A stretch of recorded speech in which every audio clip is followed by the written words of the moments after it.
আজকে ফাংশনাল অ্যানালাইসিসের সম্পূর্ণ নর্ম জগতের বা বানাক জগতের বানাক সংকোচন উপপাদ্য এটা বর্ণনা ও প্রমাণ করব।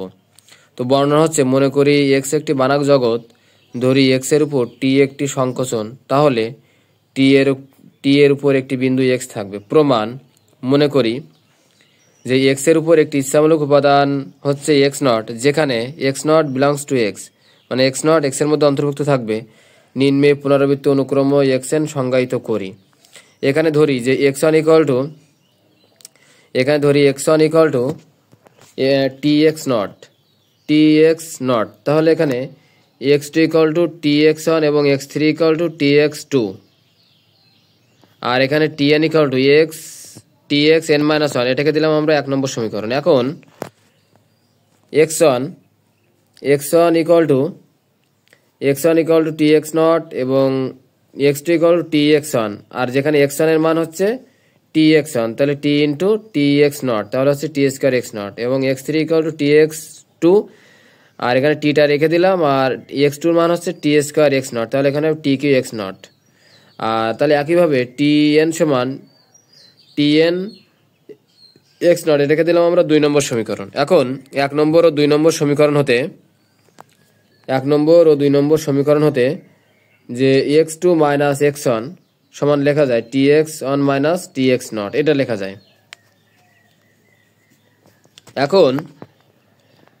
এখন এটা যদি আমরা লেস দেন দিই, মানে এখান থেকে যদি আমরা টিটা বের করে নিয়ে যদি কে মানে একটা ধ্রুবক লিখি, তাহলে এখানে আমাদের একটা লেস দেন চলে আসবে। যদি আমরা টিটা বের করে আনি এবং সেখানে একটা ধ্রুবক যদি কে চলে আসে, তাহলে আমাদের এখানে লেস দেন লিখতে হবে, তাহলে k into x one minus x naught. তাহলে এখান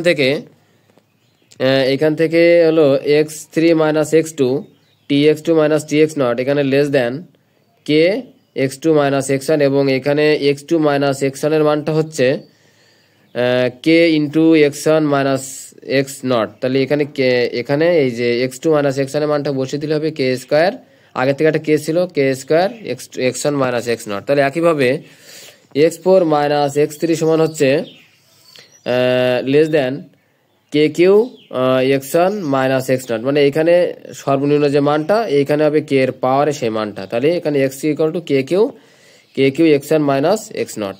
তাহলে এখানে যে কোনো পূর্ণ সংখ্যার ক্ষেত্রে যে x one norm x n minus one x n norm less than আর equal k n x one minus x naught, রেখে দিলাম আমরা 4 নম্বর সমীকরণ। এখন এছাড়াও যে কোনো ধনাত্মক পূর্ণ সংখ্যা পি এর জন্য x n minus p minus x n equal to norm x n minus p আর x n minus p minus one, একটা মান নিয়ে আসলাম মাইনাস ওয়ান মানে কি একটা কম নিয়ে আসলাম, আবার সেটা আবার এখানে প্লাস করে দিলাম, প্লাস মাইনাসে কাটা গেল। এখান থেকে আবার দুটো কম নিয়ে আসলাম, আবার সেটা এখানে পরবর্তী মানটা হচ্ছে অবশ্যই ওটা এখানে দেওয়া নেই, মানটা ওখানে প্লাস করে দিলে মানে মানটা কেটে যায়। তাহলে এখানে এক্স এন মাইনাস ওয়ান আর এখানে থাকে এক্স এন নর্ম দিলাম, তাহলে আমাদের মোট মানের কোনো পরিবর্তন হবে না, অর্থাৎ প্লাস মাইনাস করে দিলে আমাদের মানের কোনো পরিবর্তন হবে না। এখন আমরা এই নর্মগুলোকে আলাদা করে দেব। তাহলে নর্মগুলো যদি আলাদা করে দিই তাহলে কি হবে? তাহলে এখানে এক্স এন মাইনাস পি, এখানে N minus p minus one আগের মানটা, আবার এর যে পরের মানটা আগের মানটা যেটা প্লাস করে দিয়েছিলাম সেইটা, এবং তারপর আগের মানটা n minus p minus two, একইভাবে এখানে কন্টিনিউ মান চলতে থাকবে। তারপরে এন মাইনাস ওয়ান আর এন, এটা লেস দেন, যদি আমরা লেস দেন দিই তাহলে আমাদের কে এর মানটা বাইরে বেরিয়ে আসবে, কে n minus p minus one.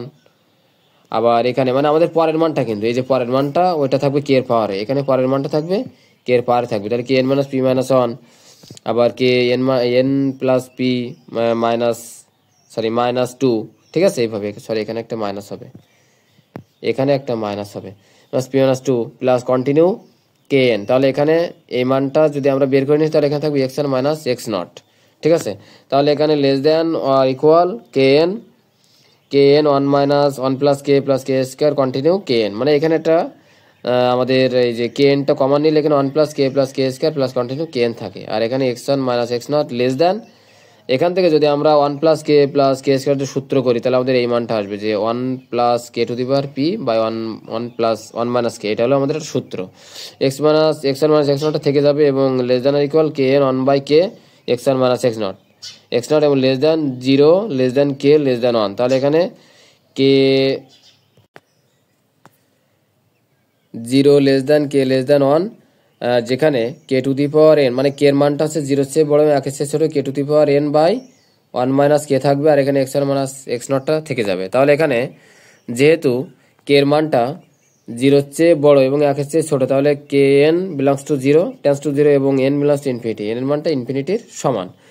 তাহলে এক্স এর একটি কোষীয় অনুক্রম, তাহলে এক্স হলো টি এর একটি নির্দিষ্ট বিন্দু যেখানে টি হলো অবিচ্ছিন্ন। তাহলে t x equal to t limit n tends to infinity x n. তাহলে আমরা টিটা ভিতরে নিয়ে আসি, তাহলে হবে limit n tends to infinity t x n. তাহলে এখানে limit n tends to infinity x n minus 1, তাহলে এখানে এন টেন্স টু ইনফিনিটি হলে এখানে এক্স হবে, তাহলে এক্স একটি নির্দিষ্ট বিন্দু, তাহলে নির্দিষ্ট বিন্দু অনন্যতা মনে করি টি একটি নির্দিষ্ট বিন্দু হলো ওয়াই, তাহলে অতএব t of x minus t of y equal to less than or equal k x minus y norm x y belongs to x এবং ওয়াইটা এক্স এর মধ্যে থাকবে, সুতরাং t of x equal to x, t of y equal to Y.